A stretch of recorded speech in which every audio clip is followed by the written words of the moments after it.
Allô? Allô? Allô? Allô? Allô? EZ37M, la radio qui vous écoute. Allô, allô?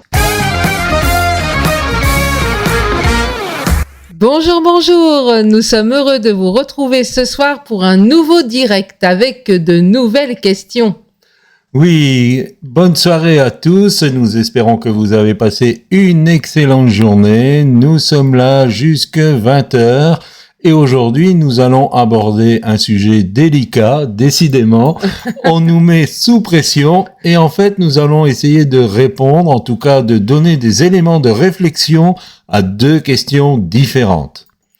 La première, nous allons l'écouter tout de suite, mais vous pouvez bien sûr réagir dans cette émission. Rappelons-nous que nous sommes dans l'émission La radio qui vous écoute. Si vous téléphonez, plutôt envoyez un voice via WhatsApp au 0033 750 87 56 31. Nous écoutons tout de suite cette première question qui nous vient de Sophie. Bonjour, j'ai une question qui m'a toujours turlupinée. Je voulais savoir si une personne qui se suicide peut être sauvée in extremis. Voilà, alors on vous laisse répondre. Vous pouvez nous contacter et laisser votre message afin qu'il passe en radio. Donc n'hésitez pas à nous donner, à dire ce que vous en pensez. Votre avis va être pris en compte et nous essaierons aussi de élargir peut-être certaines façons de voir. Pour l'instant, en attendant que vous réagissiez, nous allons écouter Jean-Mathieu Valbon, Les yeux vers le ciel.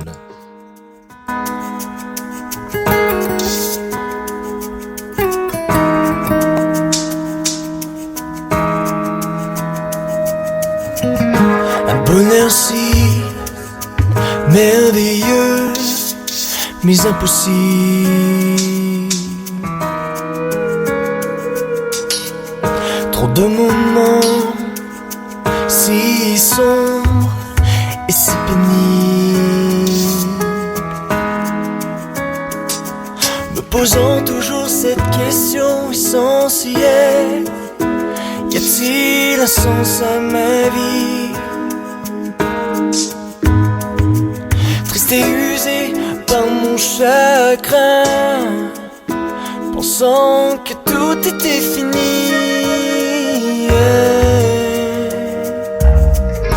Un bonheur si merveilleux, mais impossible.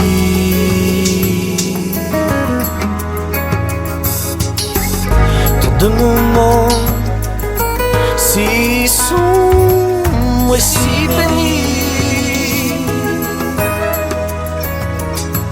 me posant toujours cette question essentielle: y a-t-il un sens à ma vie? Triste et usé par mon chagrin, pensant que tout était fini.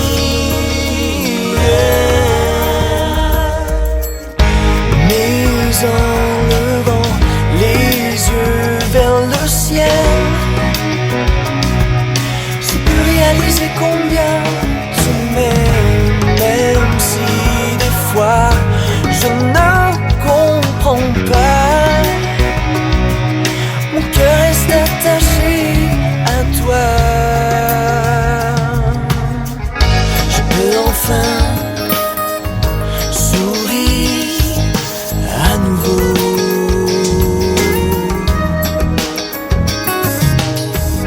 car je sais que ma voix n'est pas sans écho. J'ai connu de longs instants de silence, au point que le mot espoir n'avait plus d'importance. Mais grâce à toi, oh mon Dieu, j'ai pu ouvrir les yeux. Mais en levant les yeux vers le ciel, j'ai pu réaliser combien tu m'aimes.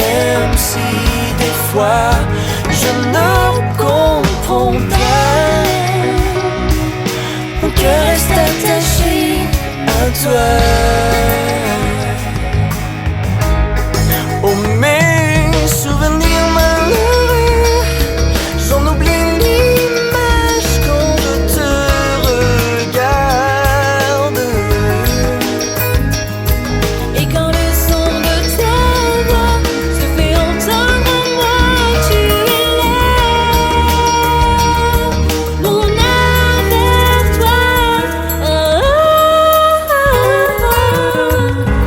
Mais en levant les yeux vers le ciel, j'ai pu réaliser combien tu m'aimes, même si des fois je ne comprends pas. Mon cœur est attaché à toi. Alors, nous aimons bien cette parole qui est juste à la fin de ce chant. Même si je ne comprends pas, je reste attaché à toi. Pour répondre à la question de Sophie, je pense que d'abord, il faut établir un présupposé. C'est que souvent, en tant qu'être humain, et c'est quelque part peut-être normal parce que nous sommes relativement limités, nous pensons que pour Dieu, c'est oui ou non, c'est blanc ou noir, ou c'est juste, pas juste, et donc nous essayons de fonctionner comme ça et d'établir des schémas, des Ouais, principes c'est ça. qui sont relativement binaires. Dieu ne fonctionne pas du tout comme ça. Et je dis souvent, au plus j'ai appris à le connaître, que Dieu n'est pas ni blanc ni noir, il est arc-en-ciel. Il est dans son royaume, il est dans son trône, il est dans le ciel, et il est pleinement libre de ce qu'il fait. Ça, c'est important. Donc, avec ce présupposé, nous devons être, comment je dirais, prudents dans la façon de gérer et de juger des situations. Oui, alors Romains au chapitre 10, verset 6 nous dit « Ne dis pas en ton cœur qui montera au ciel ». Et je pense que le salut, c'est quelque chose de personnel. C'est quelque chose pour chacun dans notre cœur. Et ça nous concerne, nous, à titre individuel. Et qu'on n'a pas... on doit s'occuper de notre propre salut, mais et recevoir l'attestation du Saint-Esprit que nous sommes enfants de Dieu. C'est la parole qui nous le dit. Mais on n'a pas à, on va dire, jauger de savoir si notre frère, notre sœur, notre ami, notre père, notre mère est sauvé. Bien sûr, il nous appartient d'annoncer l'Évangile, il nous appartient d'annoncer la parole de Dieu, de dire ce que Jésus a fait pour nous, de déclarer qui est Dieu. Mais après, de fait de savoir si telle personne est sauvée, oui ou non, ça n'est pas notre affaire, nous ne sommes pas Dieu. Il n'y a que Dieu qui puisse juger clairement si une personne ou pas rejoint son royaume. C'est un fait évident que nous n'avons pas toute la connaissance que Dieu a sur les motivations, sur les situations, sur ce qui se passe dans le cœur. Et donc je pense, et je vais peut-être être un peu plus cru que ma petite chérie, que c'est présomptueux de dire lui est sauvé, lui est perdu. Si quelqu'un se suicide, on ne sait pas les tenants, les aboutissants qui l'ont amené à ce geste. Et c'est Dieu qui sonde les reins et les cœurs. Et il y a une histoire que j'avais une sœur en fait qui avait perdu un frère. Et dans la communauté, on lui disait que son frère s'était suicidé. Et elle était vraiment mal parce que elle disait mon frère est perdu, et on insistait, beaucoup d'enfants de Dieu, de chrétiens autour d'elle disaient mais ton frère il est parti en enfer. Et elle souffrait terriblement. Et ça a été des mois comme ça, des mois où elle se sentait même coupable. Elle disait que pour elle, elle n'avait pas fait ce qu'il aurait dû faire. Enfin voilà, elle était dans une grande culpabilité. Et puis elle est allée dans un rassemblement. Et à un moment donné, il y a eu une parole et la personne disait tu es dans la culpabilité, tu es dans le questionnement vis-à-vis de ton frère qui s'est suicidé et ton frère est auprès de moi. Et donc, cette femme a été complètement libérée de sa culpabilité, complètement apaisée. Elle a senti la paix de Dieu l'envahir, l'amour de Dieu l'envahir, et elle a été pleinement restaurée. Donc voilà, nous n'avons pas à juger si une personne ou une autre est sauvée. Nous devons nous évaluer nous-mêmes vis-à-vis de Dieu et dire, voilà, Saint-Esprit, est-ce que j'ai vraiment cette attestation de toi que moi je suis sauvé? Mais après, pour les autres, ne nous prenons pas pour Dieu. Voilà ce que moi je dirais. Nous pouvons aussi, pour cette situation, parler du brigand sur la croix qui, à quelques minutes, on va dire, de sa mort, a pu avoir une parole que Jésus a attestée en disant « Aujourd'hui, tu seras avec moi dans le paradis ». Entre le moment où la personne qui veut se suicider passe à l'acte et au moment où effectivement où elle perd la vie, il y a encore une possibilité que plein de choses se passent. Voilà, Dieu reste Dieu, le Saint-Esprit reste le Saint-Esprit et il a toute l'attitude de faire ce qu'il veut. Donc, ne jugeons pas sommairement, n'ayons pas trop de clichés. Si quelqu'un met fin à sa vie, il est en enfer.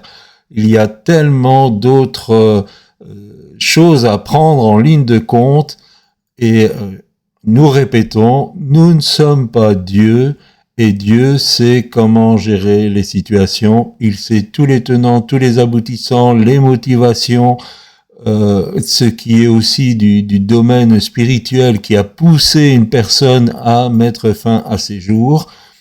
Alors, nous ne sommes pas en train d'encourager, certainement pas, à faire cela. C'est un geste très sérieux. Il faut y réfléchir très très longuement et puis chercher de l'aide parce qu'il y a très très souvent une solution. Mais quand on est confronté à une situation où quelqu'un que nous aimions ou quelqu'un de notre entourage a mis fin à ses jours, soyons prudents avant de dire « Eh ben c'est l'enfer assuré ». Nous espérons que nous avons répondu à cette première question. Bien sûr, vous pouvez réagir. Oui, vous pouvez aussi dire « Oh, on n'est pas du tout d'accord avec votre façon de voir ». C'est la radio qui vous écoute. Et nous allons passer maintenant à un titre de Serge Hub que nous aimons beaucoup, c'est Seulement par ta grâce. Et parce que ce soir, nous allons parler aussi du salut et comment être sauvé. Est-ce qu'on peut être sauvé sans Jésus? Nous nous lançons dans le grand bain.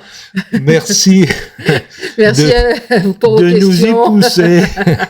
Mais quelque part, c'est une bonne chose de discuter et de réfléchir et d'avoir peut-être un regard plus élargi sur certaines situations. En tout cas, dans cette émission, vous avez certainement, si vous êtes déjà un habitué, vu que nous essayons d'enlever certaines ornières, donc et certaines œillères, pardon, c'était le terme que je cherchais.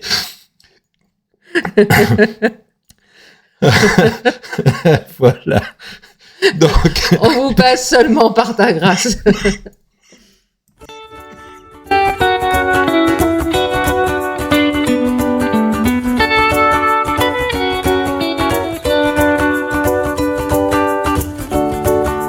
Tu as dressé une table pour tes élus.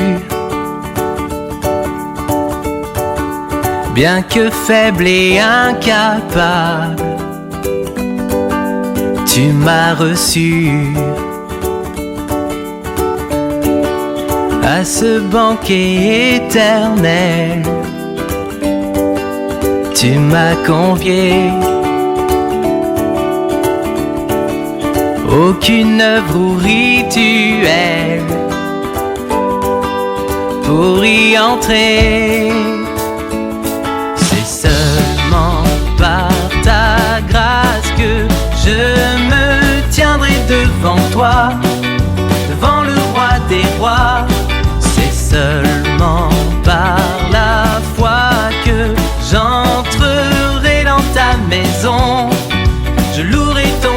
nom. Oh, oh, oh, oh, oh, oh.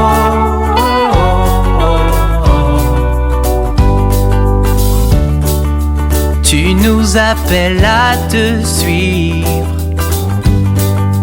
avec passion, marcher dans tes pas et vivre de ton pardon. Et quand mes forces s'épuisent durant la course, vers toi je reviens, je puise à la vraie source. C'est seulement par ta grâce que je me tiendrai devant toi, devant le roi des rois. C'est seulement par la foi que j'entrerai dans ta maison. Je louerai ton saint nom.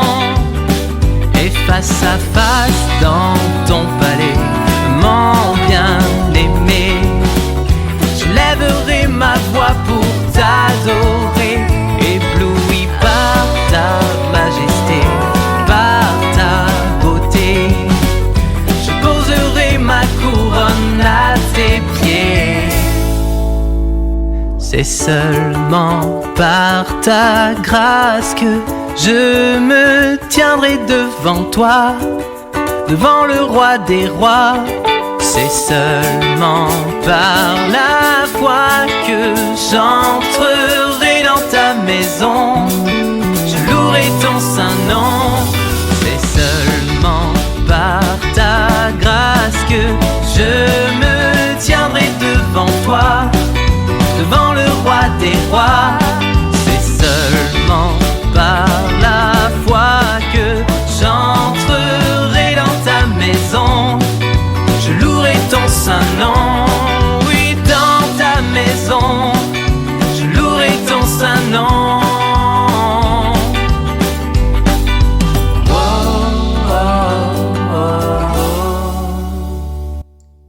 Super chant, hein. Alors, donc nous avons une autre question qui nous vient de Corinne. Et ensuite, nous allons écouter une première réaction qui nous vient de Yannick. Nous écoutons Corinne. Oui, bonjour Corinne, bonjour Claudie. En fait, je vais essayer de reformuler ma question par rapport au poste. Ma question, en fait, c'est pourquoi l'évangile est encore voilé? Parce que je regarde beaucoup de reportages, en fait, je vois des ethnies qui sont encore polythéistes et je vois aussi bon, je sais pas si c'est des sectes ou quoi, mais des gens qui reproduisent ces comportements en louant la création, en essayant par toutes sortes de choses de s'approcher de l'évangile, en fait. Et quand il y a des campagnes d'évangélisation, très peu sont touchés. Donc je me posais la question, pourquoi l'évangile est encore voilé? Pourquoi les gens ils ont ces murs, en fait, voilà. Merci de répondre, merci. Moi, c'est Yannick, frère Yannick Kiombo. Je vous appelle à partir de la République démocratique du Congo, précisément à Lubumbashi. En tout cas, je suis d'abord ravi. Je tiens à féliciter et encourager les initiateurs de cette radio.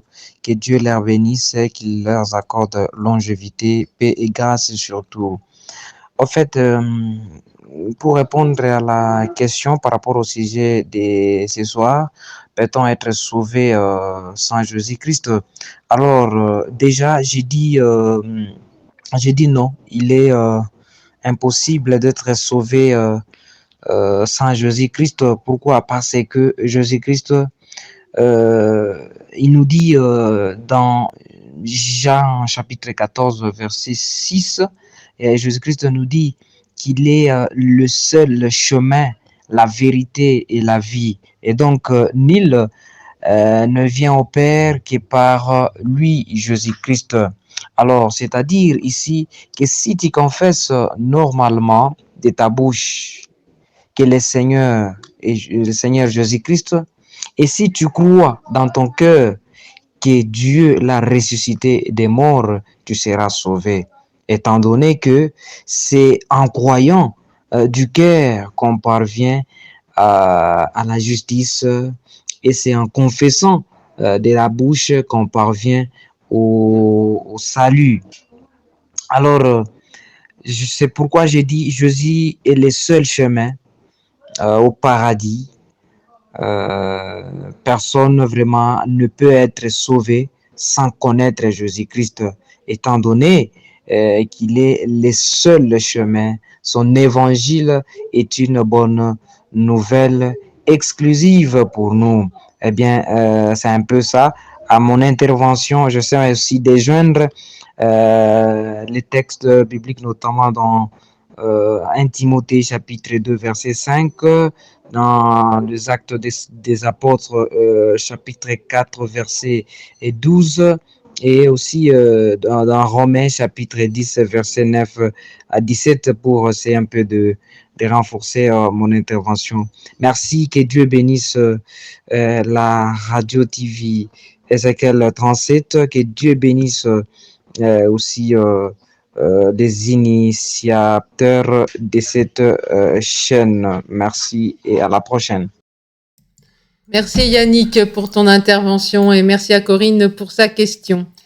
Oui, donc il faut faire la connexion entre les deux. Le sujet, puisque Yannick nous avait demandé quel sera le sujet de ce soir, nous lui avons dit que c'était « Peut-on être sauvé sans Jésus ?» Et Corinne demandait un peu pourquoi l'évangile est voilé, mais elle parlait d'un poste et dans ce poste, elle avait vu un reportage où des hommes vivaient très très simplement. Ils avaient le respect de la terre, ils avaient le respect de la nature, ils étaient très heureux. Et elle se demandait, est-ce que ces personnes auraient la possibilité d'être sauvées? Donc la question délicate, je l'avoue, parce que Yannick, bibliste convaincu, nous a donné plein de pistes de la parole de Dieu. N'hésitez pas à envoyer les vôtres par un voice WhatsApp au 0033 750 87 56 31. On nous laisse encore le temps du prochain chant qui est par The Cry, la lettre d'amour, et puis nous allons rentrer dans le vif du sujet. Nous aimons vous laisser mijoter un petit peu. De toute façon, la cuisine qui a mijoté, c'est la meilleure. À tout de suite. Et ma petite chérie est une très bonne cuisinière, donc la cuisine qui a mijoté, c'est la meilleure.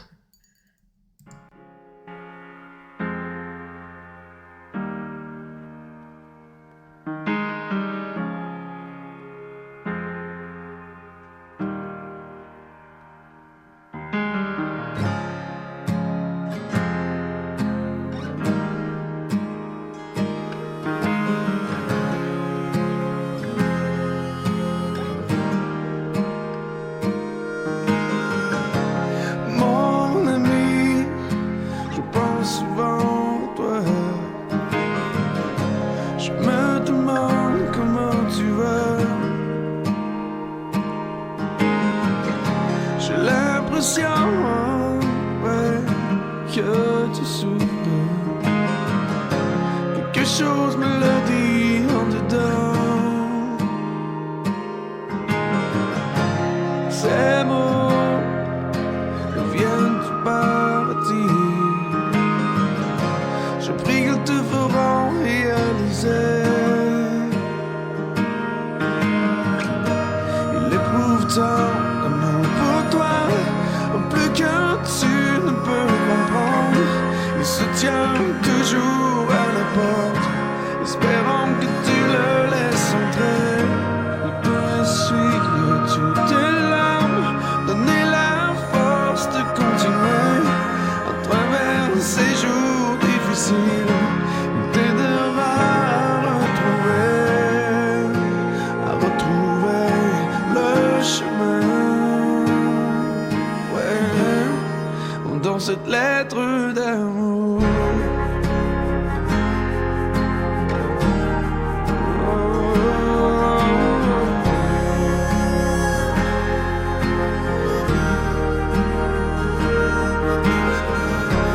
Mon ami, j'aimerais que tu sois avec nous, qu'on puisse parler face à face.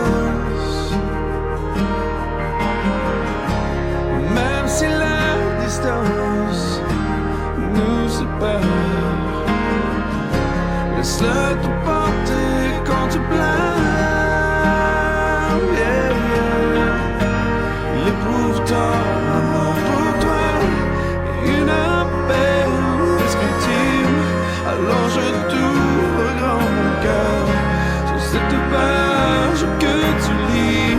Tout ce que j'ai, je te le donne. Je ne peux tout garder en moi. Comme un feu se jette dans la mer, son amour s'écoule de moi. Amour de Christ, je te partage. Yeah, dans cette lettre d'amour. Yeah. Alors nous continuons, donc on va rappeler un petit peu pour peut-être les auditeurs et auditrices qui nous ont rejoints le petit préambule que nous avons eu. Donc nous avons vu que on ne dit pas en nos cœurs qui montera au ciel, qu'on n'a pas à se prendre pour Dieu, et que même les disciples ont demandé à Jésus, mais qui peut être sauvé? Et Jésus de répondre, eh bien aux hommes, cela est impossible, mais à Dieu, tout est possible. Alors, il est vrai qu'il parlait à ce moment-là au sujet des personnes riches, mais il est exact que aux hommes, c'est impossible, mais à Dieu, tout est possible. Donc, finalement, c'est Dieu qui décidera qui sera sauvé, qui ne sera pas sauvé. Bien sûr, nous rejoignons Yannick, voilà, je mange un peu son prénom. Nous rejoignons Yannick sur les textes bibliques, mais nous allons essayer d'élargir cela. Juste répondre à cette question, pourquoi l'évangile est voilé? D'abord, la parole de Dieu nous dit que le Dieu de ce siècle a obscurci l'intelligence des êtres humains. Et effectivement, la montée de l'iniquité fait que la perception de la vérité est de plus en plus difficile.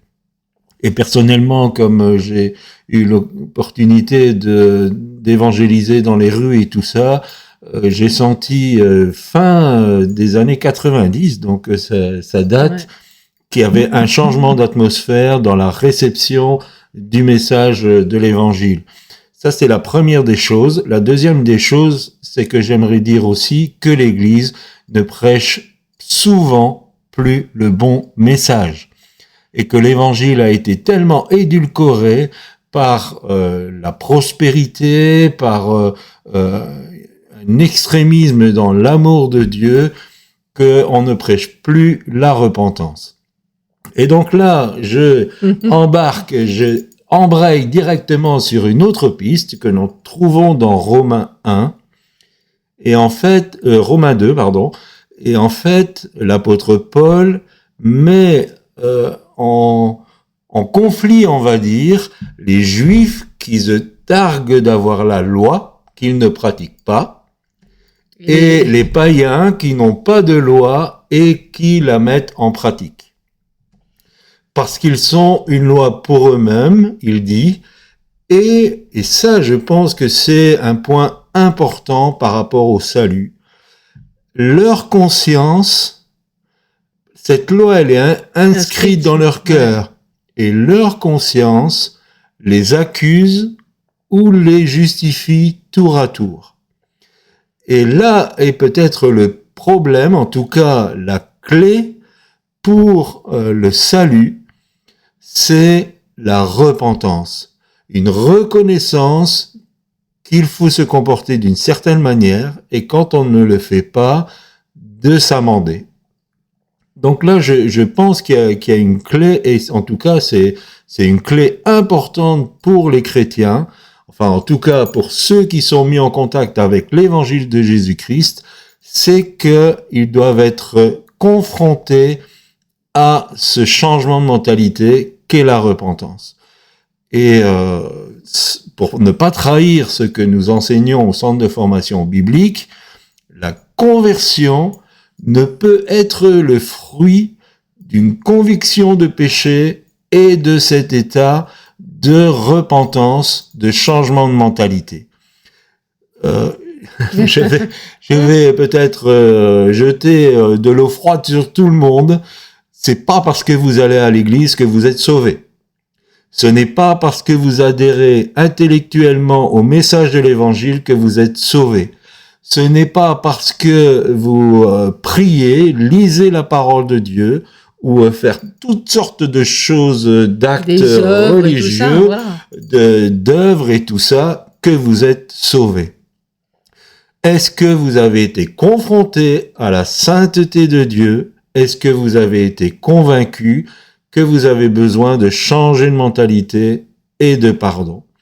Et aujourd'hui, nous entendons tellement souvent, quand l'évangile est prêché, on prêche l'amour, c'est le bon Dieu finalement, qui va passer sur tout. On pourrait citer les paroles de Michel Polnareff à son époque. Déjà, il disait on ira tous au paradis. Voilà, nous irons tous au paradis. Non, ça se passe pas comme ça. Dieu est juste, et c'est important de le savoir. Prenez Jean-Baptiste, prenez Jésus, prenez Pierre, prenez Paul. Si vous examinez la teneur de leur prédication de l'évangile, et l'évangile, je rappelle, c'est une bonne nouvelle, mais si vous prenez la teneur du message qu'ils apportaient, repentez-vous, changez de mentalité, changez de vie.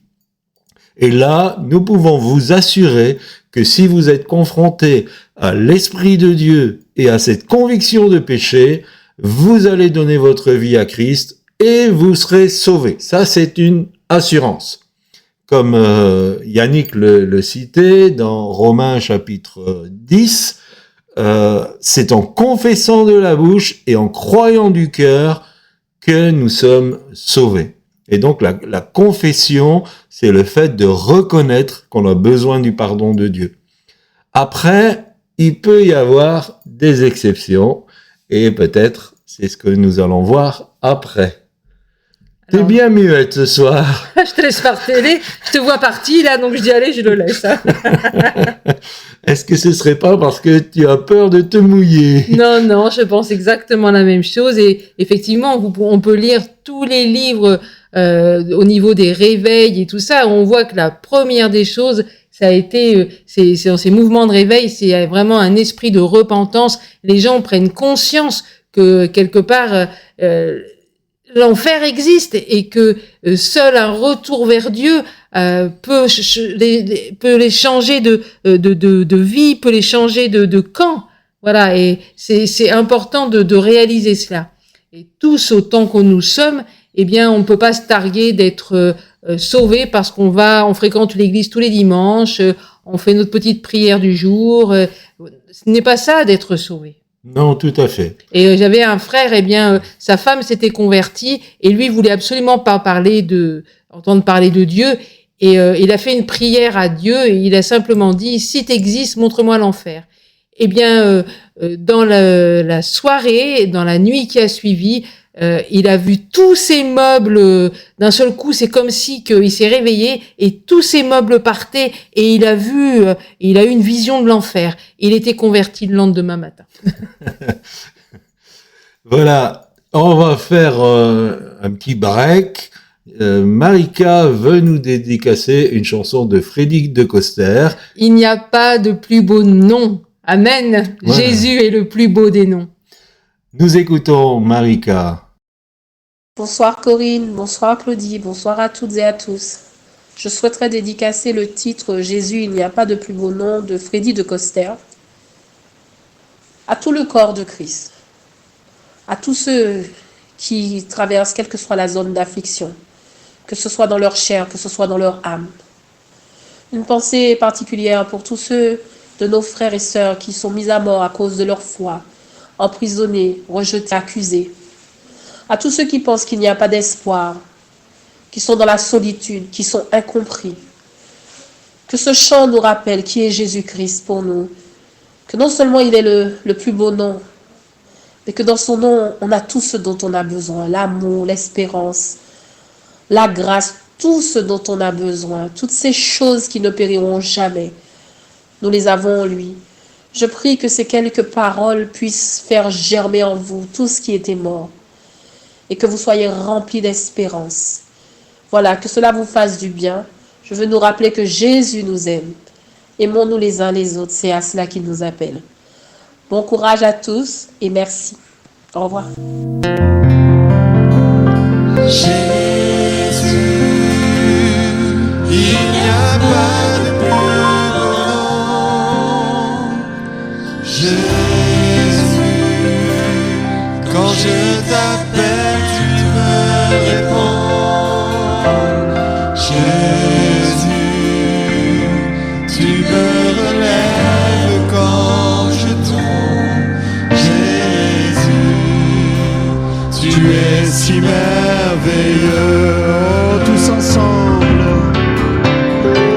Jésus, il n'y a pas de plus beau nom. Jésus, quand je t'appelle, tu me réponds. Alléluia, Jésus. Jésus, tu me relèves quand je tombe. Oh Jésus, tu es si merveilleux.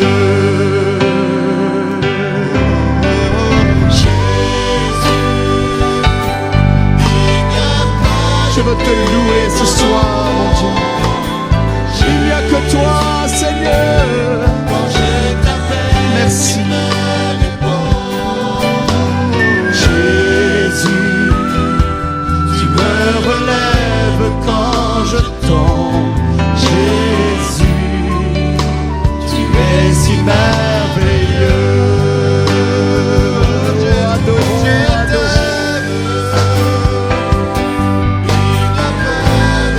reçois sa bénédiction.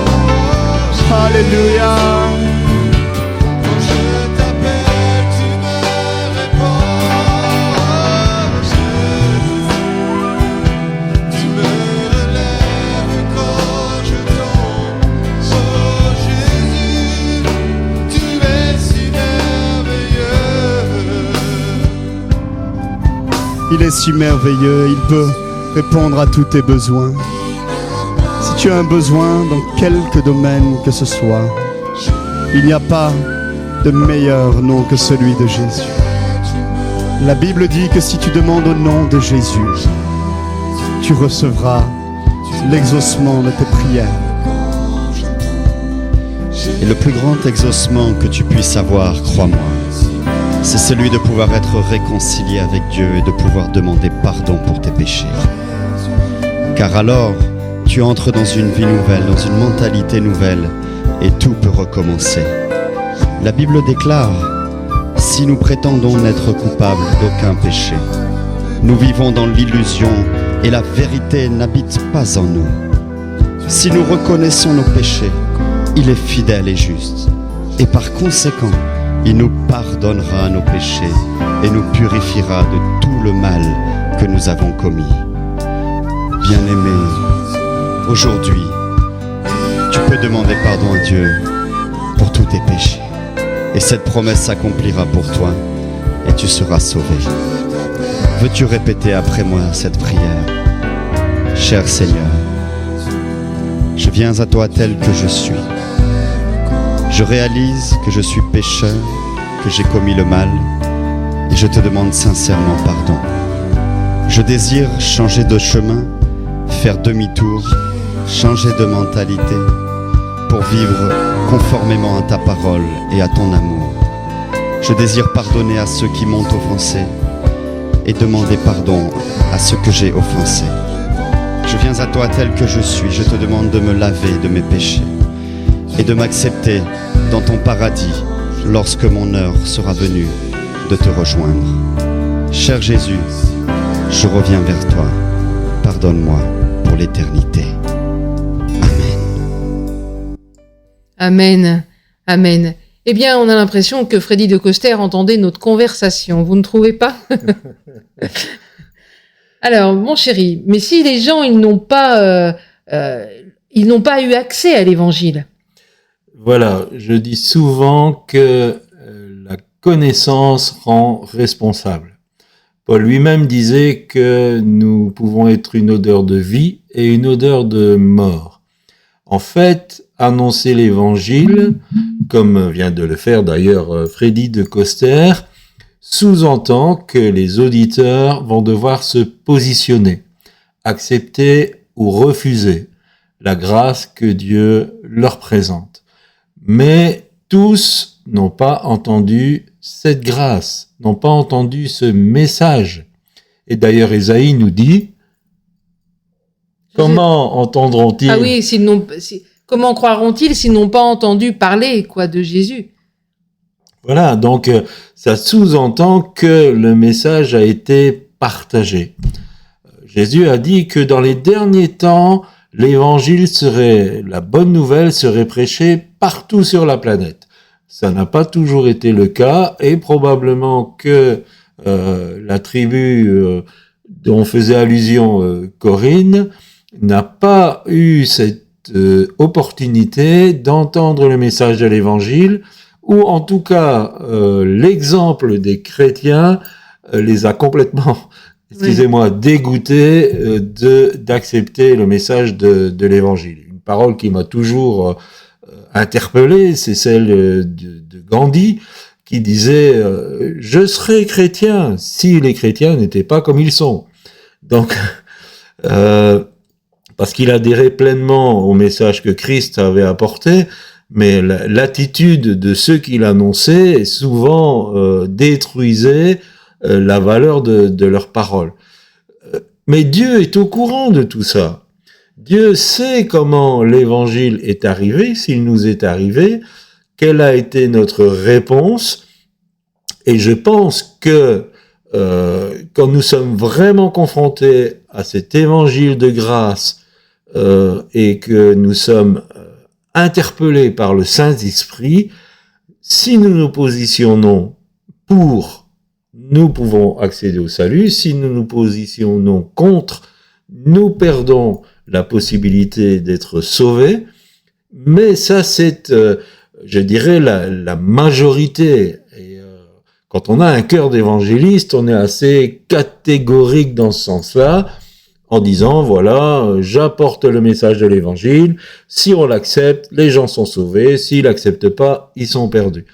Mais Dieu peut prendre en compte toutes ces situations et voir le cœur de la personne. Donc, à nouveau, nous répétons cela, c'est quelque part présomptueux, parce que le salut est personnel, de dire un tel est sauvé, un tel est perdu. Je pense qu'on rentre dans un domaine où nous n'avons pas les compétences pour vraiment juger d'une situation. Et pour se référer à nouveau à Romains 2, Dieu jugera les actions secrètes des hommes. Alors, je le dis aussi dans le sens que ce qu'on pense faire, personne ne le saura. Tout ça est inscrit quelque part. Et un jour, il faudra on sortira les vieux dossiers. Voilà. Les vieux dossiers seront et peut-être très volumineux, et il faudra en parler. Donc, je pense que c'est réducteur de dire qu'une personne est perdue si elle n'a pas accepté le Christ, en tout cas d'une manière concrète. D'une manière concrète.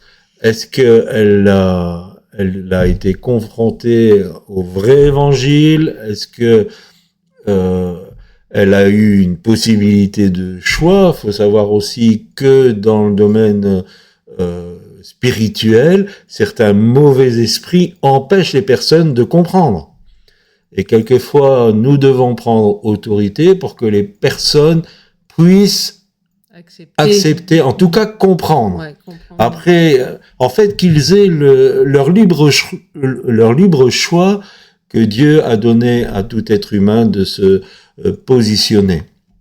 Et pour illustrer cela, un jour, on m'a appelé pour quelqu'un un jeune qui a 21 ans, qui avait une leucémie, et il était à l'article de la mort. Je lui ai annoncé l'évangile simplement, je l'ai amené dans une prière de repentance, je suis sûr qu'il savait pas trop bien ce qu'il faisait. J'ai prié pour que Dieu intervienne dans sa vie. Il n'a pas été guéri. 2 jours après, il est décédé. Mais avant de décéder, il a dit à sa maman, je vois des personnages tout blancs qui viennent me chercher. Amen. Et donc Amen. ça, c'est l'extrémité, mais Dieu peut agir encore à ce moment-là. Et pensons à notre brigand sur la croix. Voilà. Nous écoutons. Nous rappelons que si à l'homme, ça n'est pas possible, à Dieu, tout est possible.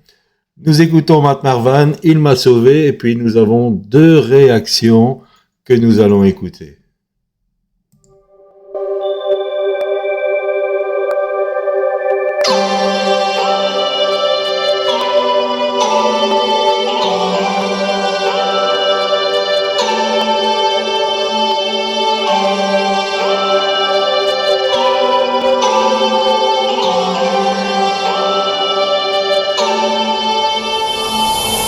Je raconterai ses merveilles, je bénirai son nom.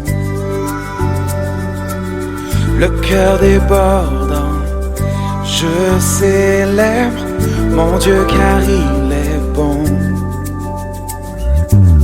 Mon âme est en fête et je crie ma joie de le connaître. Je n'ai pas honte de Jésus, car il m'a fait renaître. Il m'a sauvé, il m'a guéri,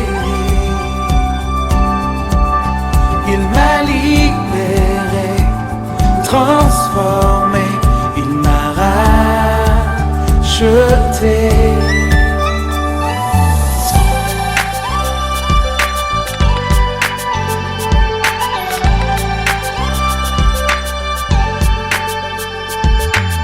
Christ est ma victoire, ma justice, ma force et mon appui. Sans un seul regret, je vivrai pour lui sans compromis. Il m'a sauvé, il m'a guéri, il m'a libéré. Nous écoutons maintenant Marika. Si ça veut bien marcher. Bonsoir, c'est Marika, j'aimerais réagir par rapport au thème de ce soir. Bien sûr, je ne vais pas citer des versets, mais je vais simplement me baser sur ce que le Seigneur m'a permis de vivre, les différentes expériences que j'ai vécues dans le milieu dans lequel j'ai exercé, où je m'occupais de patients en fin de vie. Et j'ai eu l'occasion de voir des personnes qui toute leur vie ne connaissaient pas le Seigneur et à la fin de leur vie vivent des choses extraordinaires. Des personnes qui étaient déclarées mortes et qui se sont réveillées pour dire merci parce qu'elles vivaient quelque chose qu'elles ne connaissaient pas. Donc sur ces faits-là, ma vision du salut de Jésus-Christ, en fait, c'est largement étendue. Et je pourrais citer tellement de choses que voilà, j'ai vécues avec le Seigneur, avec ces personnes et dans ma propre vie. Donc, j'ai beaucoup aimé quand vous disiez que effectivement, ce serait un peu pompeux de se dire que telle personne est en enfer, telle personne, parce que je crois que ça ne nous appartient pas du tout. Et que lorsqu'on nous dit que Dieu est miséricordieux, nous devons vraiment croire à cette miséricorde, parce qu'il y a une partie de la grâce de Dieu que nous ne connaissons pas. Jusqu'à la dernière seconde de la vie de quelqu'un, nous ne savons pas ce que Dieu veut faire. Je voulais juste apporter cette précision parce que c'est vrai qu'on pourrait prendre des versets bibliques, effectivement, pour dire qu'on est d'accord ou qu'on n'est pas d'accord. Mais je crois qu'il y a des choses aussi qu'on vit par expérience avec le Seigneur. Et pour la question du salut, ce qui nous est donné à nous, c'est de prier, de propager la bonne nouvelle. Et pour ce qui est de ceux qui rentrent dans l'éternité avec le Christ, je crois que ça lui appartient. Voilà.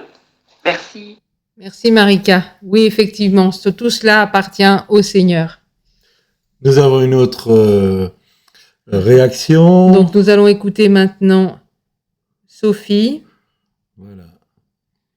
Bonjour. Pour répondre à la première question, je prendrai le passage Acte 16 à partir du verset 29. Quand le geôlier demande à Paul que dois-je faire pour être sauvé, et Paul et Silas lui répondirent crois au Seigneur Jésus-Christ et tu seras sauvé.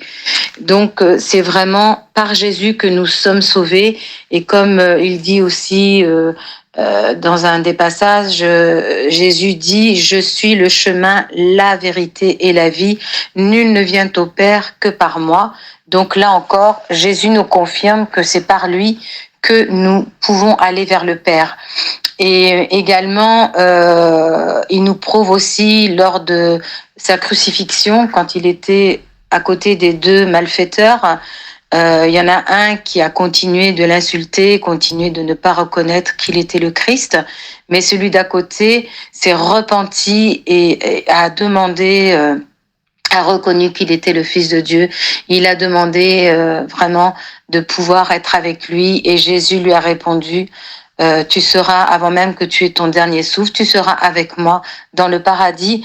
Donc cela nous montre que même au dernier moment, au dernier souffle, on peut encore être sauvé, parce que Dieu peut faire un miracle au dernier moment. Donc mais il nous faut Jésus, ça c'est impératif pour moi.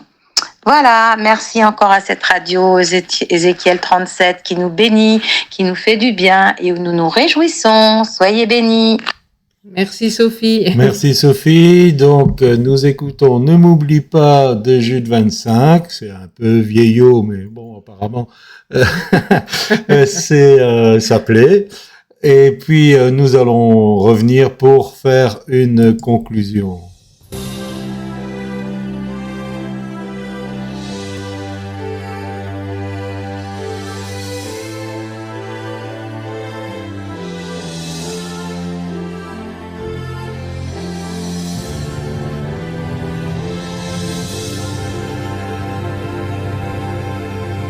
Tout s'agite dans la ville, les gens courent de partout, se dirigent vers la colline où l'on tue avec des clous.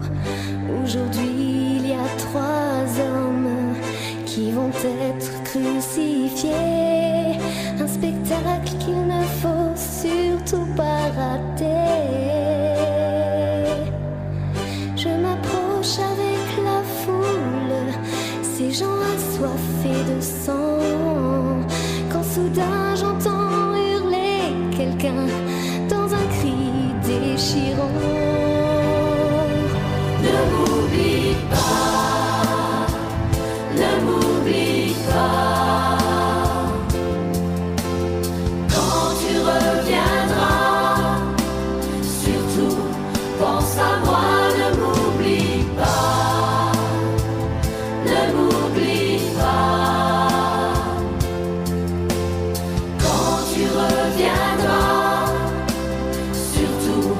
Pense à moi, ne m'oublie pas.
Voilà pour ce chant de Jude 25. Ne m'oublie pas.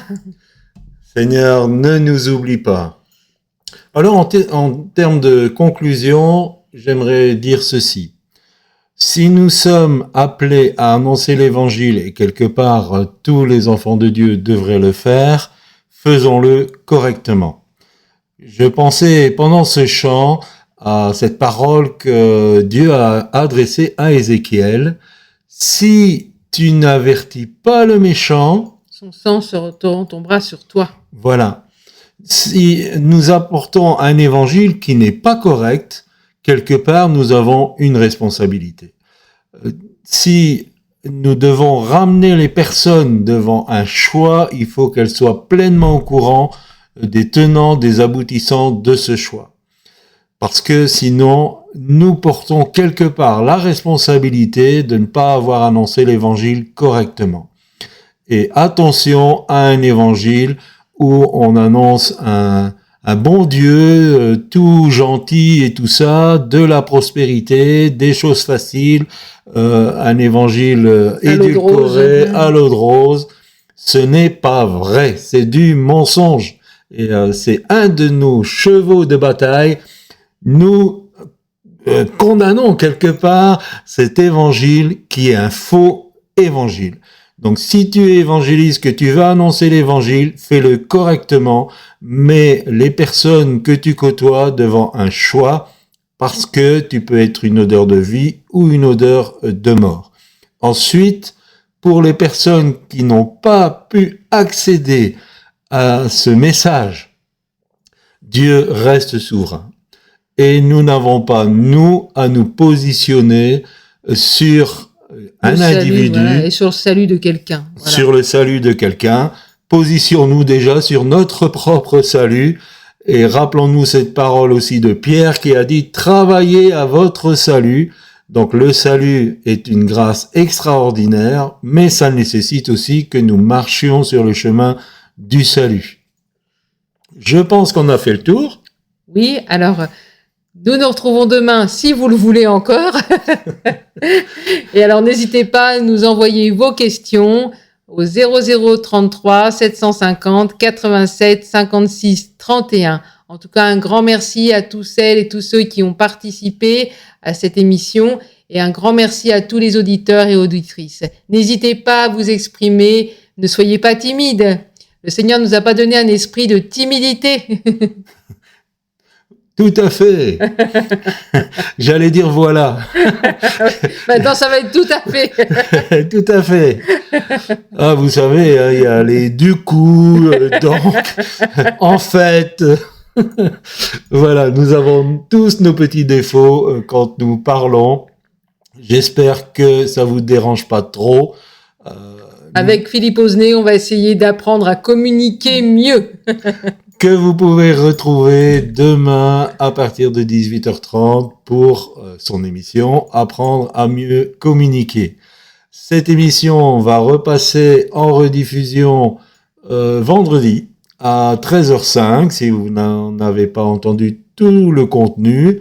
Elle ne sera pas mise en podcast tout de suite. Elle ne sera pas mise en podcast tout de suite parce que nous voulons vous encourager à être à l'écoute et à participer en direct.